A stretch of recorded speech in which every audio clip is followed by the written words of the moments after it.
All right, today we are going deep on a company that is, let's face it, at the center of a global conversation, Novo Nordisk. But we're going to push past all the headlines to get to the real story of the powerhouse behind Ozempic and Wegovy. Let's get into it. I mean, you know these names, you see them everywhere. Ozempic, Wegovy. These two drugs have totally reshaped the way we talk about weight loss and diabetes. They're not just drugs anymore, they're household brands, and they've kicked off a revolution in metabolic health.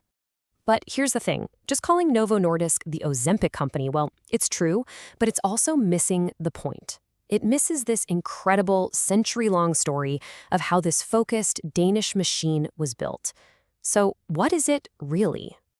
To really get it, you have to look beyond the two drugs grabbing all the attention. We need to define what this company actually is at its very core.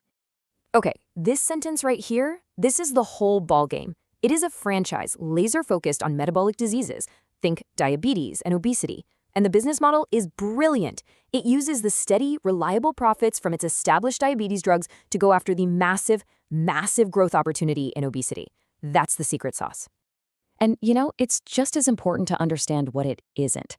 This is not some sprawling pharma giant trying to do a million different things. It's not a tiny, risky biotech with all its eggs in one basket. And it's definitely not making cheap, low-margin generics. No. It's a high-end, branded franchise that has mastered the science, the manufacturing, and the distribution. Right, so this didn't just happen overnight. Not even close.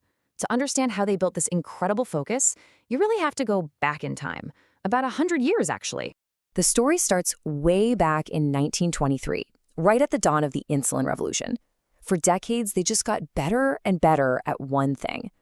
Then, in 1989, two fierce rivals merged, creating the powerhouse we know today. From there, they leveled up from basic insulin to modern GLP-1s. These are the drugs that really cracked the code on regulating appetite and blood sugar. That breakthrough, of course, led to the absolute explosion into obesity. And now they're aiming even higher, looking at the entire cardiometabolic system. It's been a long, deliberate climb to the top. So, how does this century-old machine actually work? What's the engine that drives this incredible success? Well, let's break down the economic flywheel at the heart of the whole business. It's this beautiful, self-reinforcing loop. It starts with huge investments in science that leads to breakthrough drugs, but, and this is key, they don't stop there. They wrap those drugs in easy-to-use devices and back it all up with massive manufacturing power. That gets them wide access, which means patients stay on these therapies for a long, long time, and all the profit from that, it gets plowed right back into the next generation of R&D, and the wheel just spins faster and faster. And why is that flywheel so powerful? Just look at the scale of the problem they're solving. We're talking about an estimated 900 million people living with obesity around the world. 900 million.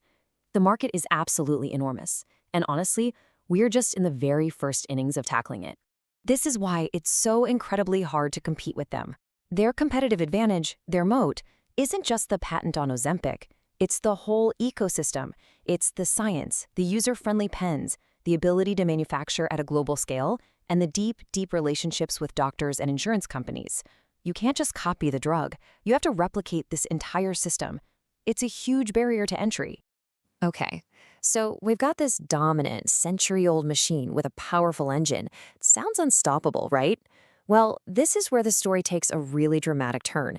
After years of looking invincible, the company is now facing what you might call the Great Growth Reset. First, just look at this number, an 81% gross margin. Let that sink in. For every dollar they make in sales, 81 cents is gross profit. That is the sign of an incredibly profitable, dominant business. Now, keep that number in your head. Now look at this. The company's own guidance for adjusted sales growth is negative. How does a company making 81 cents on the dollar suddenly start projecting that its sales are going to decline? It just doesn't seem to add up. What is going on here? Well, this slide solves the mystery. Management is basically telling investors, look at the numbers on the left, ignore the ones on the right. Why? Because the numbers on the right include a big, one-time accounting benefit that makes the business look healthier than it really is. They're being upfront and saying, hey, ignore that temporary boost. The real, underlying business is facing some serious headwinds from pricing pressure and new competition. That's the actual story.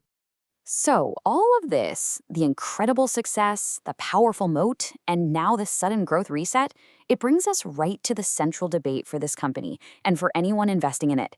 This franchise is truly at a crossroads. And you can really break down how Wall Street sees this into three different stories. You've got the bear case, which says competition has permanently damaged the business. You've got the base case, which says, hey, Novo is still a winner, just a slower growing one. And then you have the bull case, which argues the market is totally overreacting to one tough year and the long-term opportunity is still being massively underestimated. I think this quote just sums it up perfectly. For years, the stock was priced for perfection, as if nothing could ever go wrong. But now, with real challenges ahead, that perfection is gone. The price reflects uncertainty. And you know what? That uncertainty is exactly what makes this such a fascinating debate right now. And so that's what it all boils down to. It leaves us with the ultimate question. Do you believe this incredible franchise can navigate these pressures and keep dominating for another decade? If you do, the stock price today might be a gift. But if you think the competition has permanently broken the model, then it's a warning. And that is the real story behind Novo Nordisk today.